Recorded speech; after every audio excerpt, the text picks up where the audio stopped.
Interview हुआ उसकी काफ़ी चर्चा मीडिया के भीतर है। उसमें 3-4 जो स्टेटमेंट्स हैं जिनका जिक्र अभी हम लोग डिबेट में कर रहे थे, आप क्या ओपिनियन रखते हैं? क्या ये पॉलिटिकल डिस्कोर्स में, राजनीतिक विमर्श में कोई बदलाव लाएगा? बिल्कुल, देखिए इतिहास ने एक पिच तैयार कर दी है 2027 के चुनाव के लिए, और इस पिच में मुसलमान साफ तौर पर है, और ये लड़ाई साफ हिंदू और मुसलमान के बीच एक जो बहस चल रही है, विवाद चल रहा है, वो आप देखिए आज आगरा में करणी सेना ने जो किया वो देखने को मिल रहा है। तो साफ है कि इतिहास और महापुरुष ये दोनों भावनात्मक विषय हैं, और जहां हमारे गौरव पर कोई उंगली उठेगी या कोई भावनाएं आहत होंगी तो स्वाभाविक है कि वहां पर विरोध होगा। और मुगल कालीन इतिहास में क्षत्रिय राजाओं का बहुत बड़ा नाम रहा है। उनके दम पर बड़ी लड़ाइयाँ लड़ी गई हैं। राणा सांगा के नाम पर जिस तरह से हुआ वही मुख्यमंत्री ने आज बोला है। और भाजपा के लिए सबसे आसान है कि ये मुद्दा चलता रहे, और समाजवादी पार्टी के लिए भी ये दोनों बराबर फायदे में रहेंगे। जब भाजपा बढ़ेगी तब सपा भी बढ़ती रहेगी, बाकी लोगों के लिए अवसर समाप्त हो जाता है। ब्रजेश जी, जब इतिहास वोट दिलाने लगे तब विकास, बेरोजगारी और महंगाई, इन सब बातों पर ध्यान कौन देता है? अगर बूथ के अंदर जाकर आदमी ये सोचता है कि मुसलमान ठीक रहेगा, वोट दबाओ, बटन दबाओ कमल की, तो वो कमल की बटन दबा के आ जाता है, फिर वो महंगाई भूल जाता है। और वही बीजेपी का सबसे बड़ा फायदा है। कितने नेता हैं जो इतिहास न पढ़े हैं न जानते हैं, लेकिन आज वो बोल रहे हैं इतिहास पर। स्कूल में भी नहीं पढ़े, हाई स्कूल में भले पढ़े हों, हाई स्कूल तक, और सारा खेल, सारा भार मुसलमान पर टिक गया है सरकार बनाने का। असली लड़ाई वहीं पर है।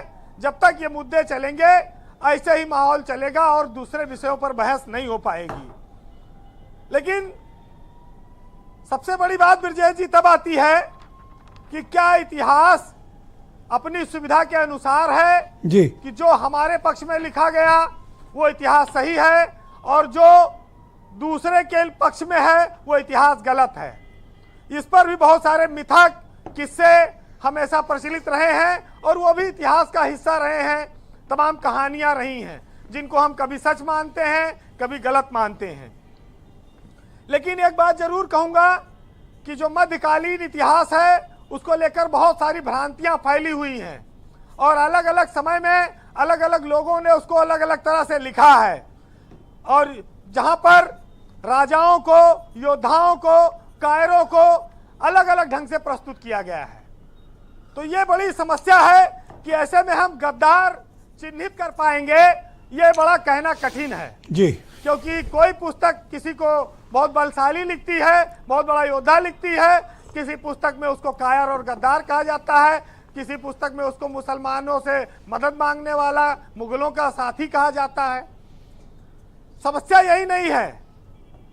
समस्या यह है कि अगर ये बातें हमारी स्मृतियों में, हमारे दिमाग में बैठ जाएंगी तो इसका राजनीति में भरपूर इस्तेमाल होगा, और वो लोग चाहते हैं कि ये स्मृतियां मानस पटल पर लिखी रहे, बहस होती रहे, चलती रहे, और ये धार्मिक आधार पर गोलबंदी का कारण बने और इसका फायदा लिया जाए। बाबर जब आया तो पहली लड़ाई उसकी इब्राहिम लोदी से हुई, जैसा लोग बताते हैं, और इब्राहिम लोदी भी मुसलमान था, बाबर भी मुसलमान था। अब इतिहास की जो व्याख्याएं हैं वो हम पर, आप पर निर्भर करती हैं कि कौन सी व्याख्या हमें पसंद है। और धर्म और भाषाएं, चाहे मुगल कालीन हो चाहे आज के दौर की हो, ये विभाजन पैदा नहीं करती, ये दीवार खड़ी नहीं करती, ये मेल कराती हैं। धर्म और भाषाएं ये पुल का काम करती हैं, अगर आप इसको पॉजिटिव दृष्टिकोण में देखें। लेकिन ये जो सारा राजपूत और मुगलई शासन का जो मध्यकाल में खेल सामने दिखाया जाता है तस्वीरों में जी, ये सब मध्यकाल की देन है। अलग अलग लोगों ने, इतिहासकारों ने अपने अपने हिसाब से लिख दिया। लेकिन राणा सांगा, महाराणा प्रताप ये वीर योद्धा हैं, ये क्षत्रियों के, राजपूतों के आदर्श हैं और इन पर जो टिप्पणी करेगा उसको स्वाभाविक है कि जनता उसको माफ नहीं करेगी। इस देश में जिसने आक्रांताओं से लड़कर लोगों को, सीमाओं को, समाज को, संस्कृति को, वीरता को बचाया, उनका अपमान नहीं होना चाहिए।